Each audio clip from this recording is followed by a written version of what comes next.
Okay, guys, so we have a special guest, maybe the most important guest I've ever had on the podcast, my wife, Danielle Remley. So Danielle Hi. is a rock star in her own right. She owns a property management firm with 700 plus stores.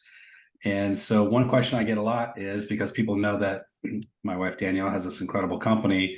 Should I, if I own a brokerage, should I create a property management arm of my brokerage? Or if I already have one, how can I grow it? So since I'm not the expert, my wife is, I thought, well, let's just talk to the person that knows the most about it, Danielle. Oh, welcome to the program, Danielle. Hi, everyone. It's weird to call her Danielle. I don't ever call her Danielle. So let's start off. I think with brokerage owners and people that may be thinking about going this route with adding a property management arm to their business, one question would be the name that you're going to brand your property management company with. Now, you bought the company from somebody else. But when it started out, the company was the same name. At this company that you own now was the same name as the brokerage, which our brokerage is John L. Scott. So originally it was John L. Scott, Right. property management. What do you think about that? Having the same name as the real estate company. You think it hurts, helps? Is it a good idea, bad idea? I think it's been better to have a different name. I wouldn't probably choose my company name is Sterling West Property Management, which probably wouldn't have been my choice of a name, but I bought into it with that name. But I do think that business was definitely better after changing the name. Something about people feeling like if you're the same name as the brokerage, back then we were John L. Scott Property Management, people felt like, I don't know, they had to be a John L. Scott client in order to use the property management division. I think it also hurt having other agents refer business to us, other agents from other brokerages. They didn't want to put their business in with, their competitors, is the way that they looked at it. So I think it's been a good thing. And I think just on the side note of that too, I think the clients get a little bit of confusion in that if they have a problem with the property management arm, they call the brokerage leader and say, hey, I'm going to complain about the property management, thinking they can get some kind of resolution. And then you get tenants that do the same thing. Tenants will call all the time and say, I have a problem with the property management team. And you're like, I don't have any control over that, or we don't even own that branch. That's a different ownership. So we experienced that, and I was a little bit of Yeah. a challenge.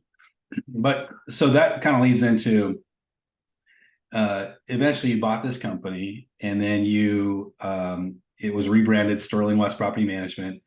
At one point, you were, of course, in the actual building of John L. Scott, and then you made a decision to move it out of John L. Scott and go into your own location. Why did you do that? What was the decision? Why make that decision to go outside? Um, Actually, it took me a long time to make that decision. I really loved being inside the office and having all the activity with the brokers, and we just happened to be inside the biggest office around. So, I mean, it was a great referral network for me. The main reason we decided to move really was space. We had this tiny little cubicle for 5 employees and all of our files. It was before we went to digital filing, and we were just outgrowing the space, really. So that was my biggest motivation for moving. Although, there were other issues where I didn't have my own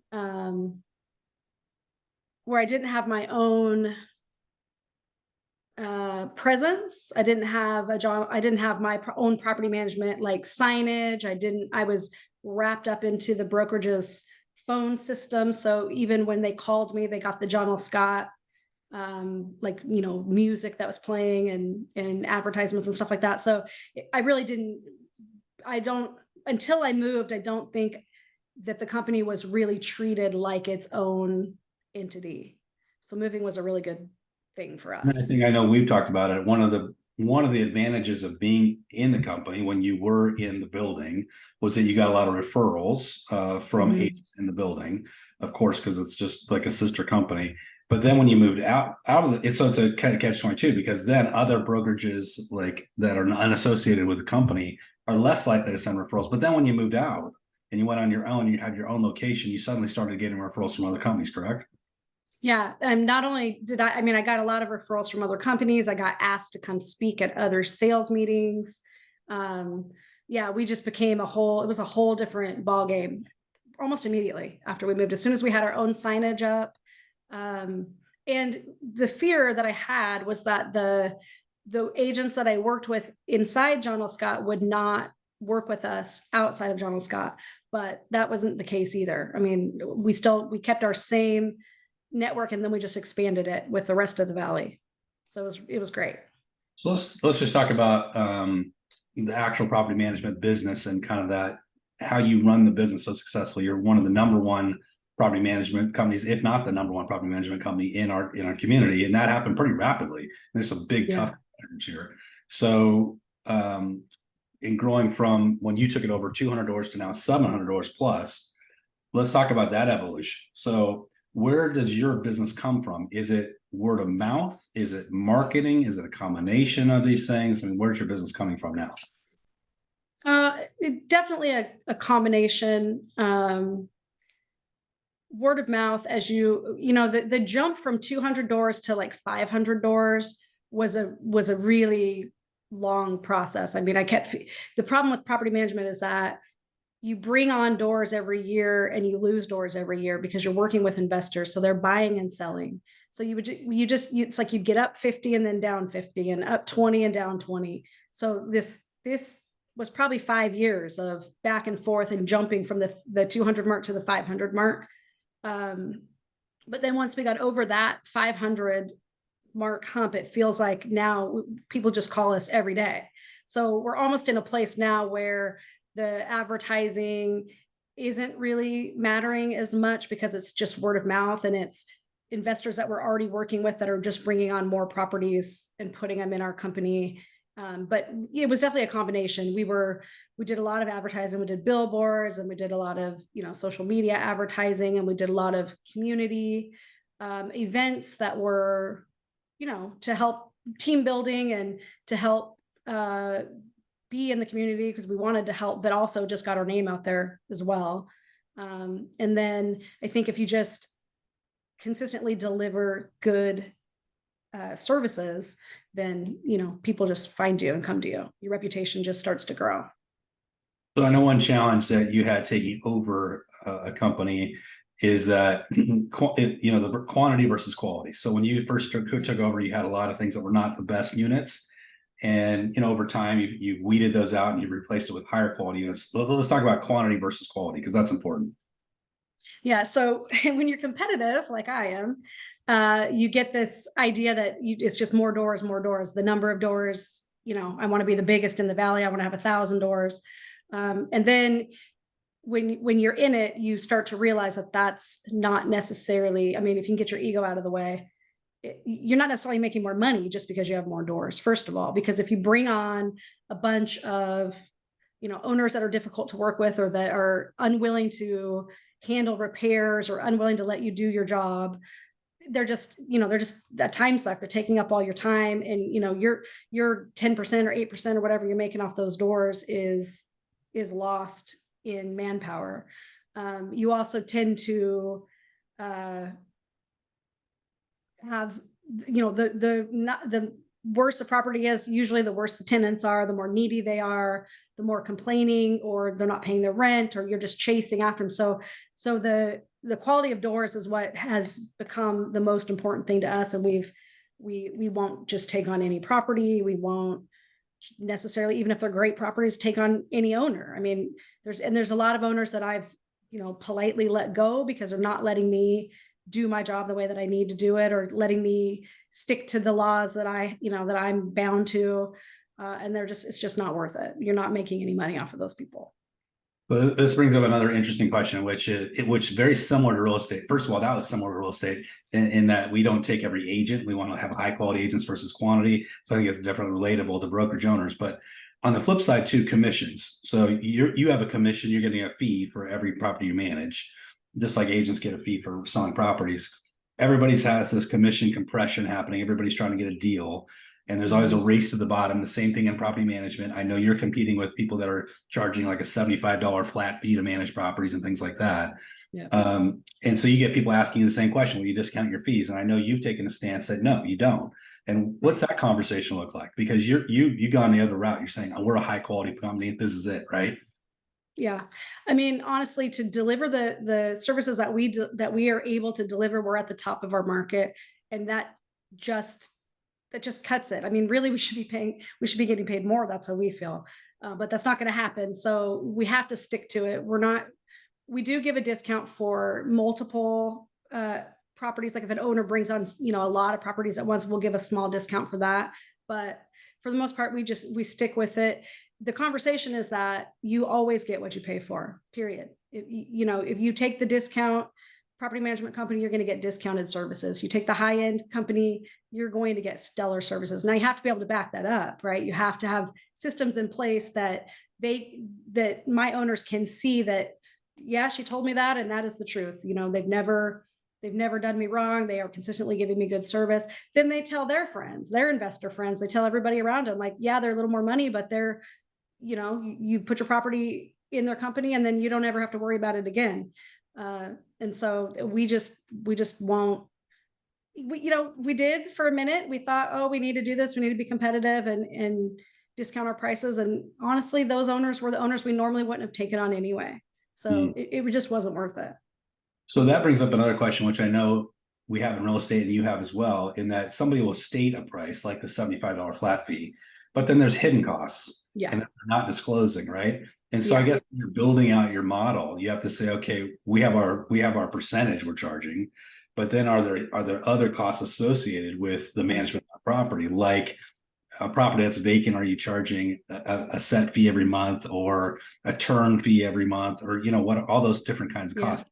Talk about that for a second, because I think that's interesting. Yeah, that's a conversation that we do also have with these owners when they're looking for the discounted prices. The truth is, everybody in our market, in our valley here, is pretty much making the same amount of money. It's really just how they package their pricing, right? So they can give you the $75 a month flat fee, and then what you don't see, because most people frankly don't look at the contract that carefully, they don't look at the property management agreement and really see that there's a turnover fee, there's a cleaning fee, there's a lease up fee, there's a termination fee. So that $75 flat fee is the thing you can expect every month, and then you get your surprises along the way, and you're really making, you're paying the same that you're paying me. My conversation is, we're very transparent about our fees. We're honest, we're transparent. This is what we charge. There are no hidden fees. I'm very clear with exactly what you're going to pay every month. So with the people that you're competing with in the marketplace, I think what's interesting about Oregon, and I'm sure it's across the country, since COVID, there's been so many laws that have come into place that have been, we'll call it tenant friendly or tenant advocacy. In Oregon, we've got the first in the nation rent control, and there's been other states that have followed suit. But lots of laws that have made it super complex. And you've had the opportunity to have some property managers say, I can't deal with it, I'm exiting, and they come to you and they want to sell their business to you. Yeah. So talk about that and the acquisition of doors through just basically buying doors from other companies, and that's been successful for you, yes? Yeah, I mean, that's another lesson I learned along the way. There's several, especially here, there's a lot of small companies, 25 doors or like 75 doors, just little places, and they're doing it all themselves, and frankly, you just get sick of the laws. Change every single minute, it feels like, and people just get sick of it and they want out. So then I've approached them, they've approached me, and we've purchase their doors. I would never purchase their company because I want my name behind it and my systems behind it. So I purchased their doors and bring them into my company and just take them over, just like I would if an owner was coming to me with, a bunch of properties that they were taking from another company. The lesson I learned is that you have to really know that company. You have to really know what the inner workings of what they're doing, because the first time I did this, I brought on, I think it was like 75 doors. It was a small little company who didn't do anything the way that I would do it. And so I remember, I drove by all the properties. I looked at them all from the outside, everything looked okay. Unfortunately, on the inside, almost all of them had horrible deferred maintenance. And what happened is it set me up to make all my new owners mad because I walked in, I saw this maintenance that needed to be done. I saw these tenants living in non-habitable properties. I start contacting the owners and asking for money, right? I want your money. I want to fix your property up. They don't want that. They don't like me. I mean, so it started a weird vibe with us from the beginning. And I lost probably, I don't know, 20% of those properties that first time. So when I did it again, I learned to really interview the people running the company and really see how they're doing things. And I honestly went through and picked and chose what properties I wanted. Some were just not acceptable. They weren't up to my standards, or I, met the owners and just knew that we weren't going to be doing things the way they wanted us to do them. And so I just didn't pay for those ones. I just didn't bring those ones on. So that was a good lesson. But let's talk about the actual kind of granular running your company, the kind of best practices you've learned along the way in terms of, let's start with technology. So what technology are you guys using to run your company efficiently today? So my accounting software is Appfolio. I think it's probably the best one on the market. It is a little more expensive, but again, you get what you pay for, right? It integrates all the owner's information and the tenant's information. There's a texting service within the software so that anybody in the company can send out a text to our tenants and they can text us back, since that's the wave of the future. That's what everybody's doing, without giving out personal cell phone numbers and whatever. There's a maintenance component inside the system where people can go online and submit a work order, and we'll get it on our side and we can actually send it straight over to our vendors the way it's all set up. So we receive the work order, we figure out if we're going to do it or not, we send it straight to the vendor does the work, sends it back to us that it's done. So all of that stuff is, takes out a lot of time in the day. I mean, it's just very seamless. We also, of course, we have to be able to allow for online rent payments. So our tenants have their own portals. They can go right on our website, get into their portal, pay their rent, find out if they're, past due or they have fees or whatever. And same for the owners. They can do the same thing. They have their owner portal where they can go in and look at their owner statement and find out what's been going on in that property throughout the month. So it's all really super seamless. We can pay our owners direct deposit. I mean, these are all the things that, you've got to have this technology in place to run a successful, especially at a larger scale, a successful property management company. The other thing we have is we use a system called Z Inspector. And we found this during COVID when tenants weren't letting us into the properties. Everybody was scared of COVID, couldn't have any contact. So we invested in this brand new system that they were just coming out with it. And it's a inspection software. So you have the app on your phone. You can send this app to the tenant. They get it on their phone, and on the back end, we've preloaded the inspection. So the tenant has to go through on their side with their phone, go around their house, take pictures and videos, and answer questions about their property. And they won't be able to submit it unless they fill out every section, right? Because we've preloaded the whole thing, and then it gets sent to us. So we have all the pictures and videos and stuff. It doesn't take the place of a personal inspection. We still do those once a year, but it definitely helped during COVID to find out what was going on. And it worked so well that we now do it. We do one physical inspection a year and one tenant-led inspection a year. Before COVID, we were doing 2 a year, which was a position and a half for me of staff. So it eliminated 1.5 positions just with you're just implementing this $200 software. So that brings up an interesting question. So you've grown a company from 200 doors to 700 doors. What do you think in terms of how many employees per, let's say, 100 doors or whatever your metric is? I used to say 1 employee per 100 doors, and I think that is kind of the standard. If you were to start researching, that's what you would pretty much come up with. Everybody divides duties up differently. Some people have, an actual property manager for 100 doors. Some people, like I do, we just kind of do it all together. We don't have everybody's in the mix of all the properties, not just, one person for this 100 doors and one person for that 100 doors.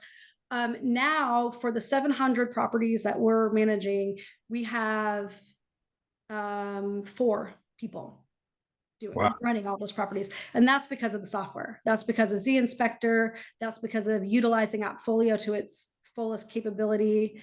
That's just having good processes and systems in place that just make things run faster. And let's just talk about those duties. You got a property manager, you got a receptionist, I know, right? What are the other two positions? So the other 2 positions, they don't even really honestly have a title. They're just like property manager assistants. They're picking up signs, dropping off lock boxes. They're doing showings. They're answering the phones. They're submitting work orders. The phone rings. Everybody can answer the phone. They ring in everybody's offices. And if you answer the phone, you're expected to deal with that issue. You don't, unless it's like a licensed property manager duty, then you would pass it on. But for the most part, tenants complaining about something or needs a work order submitted, you handle it from start to finish. So you're the person that initially did it, and then you're the person that makes sure it's done, and you're the person that's going to answer to me if it didn't get done. So I think one of the biggest reasons why some people wouldn't pull the trigger on starting a property management arm of their business is emergency calls. So let's talk about, tenants are expecting you to be available 24/7. Obviously, you have to be for emergencies 24/7. So how do you handle the emergency calls? Does everybody rotate? So when I first took over the company, they had a cell phone.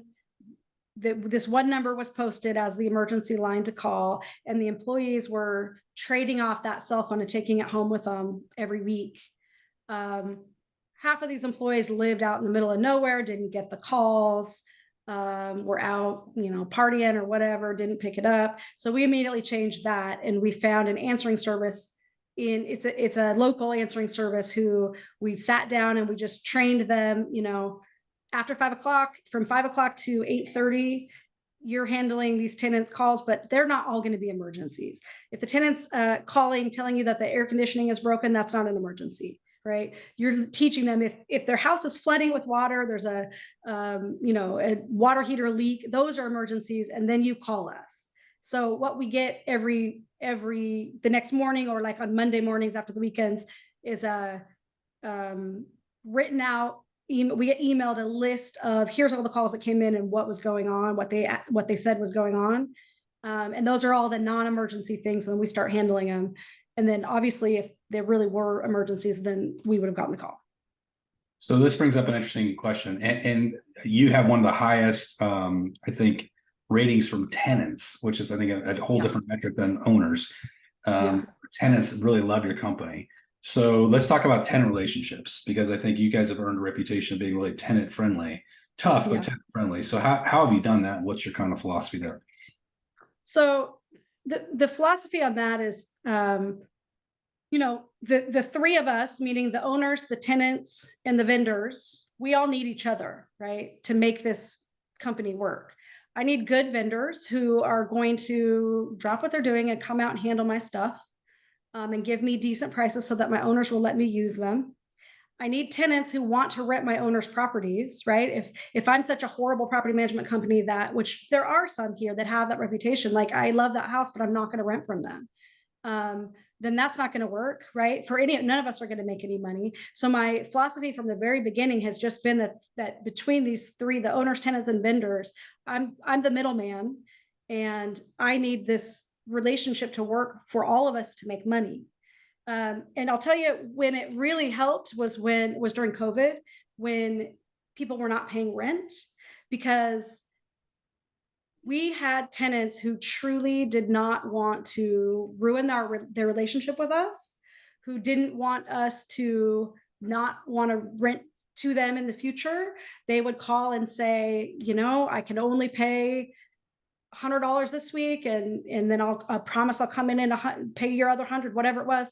And we worked with them, and we had a 90% rent collection during COVID, when everybody else was having such a hard time not only were my owners getting paid, I was getting paid, and we were all able to weather the storm.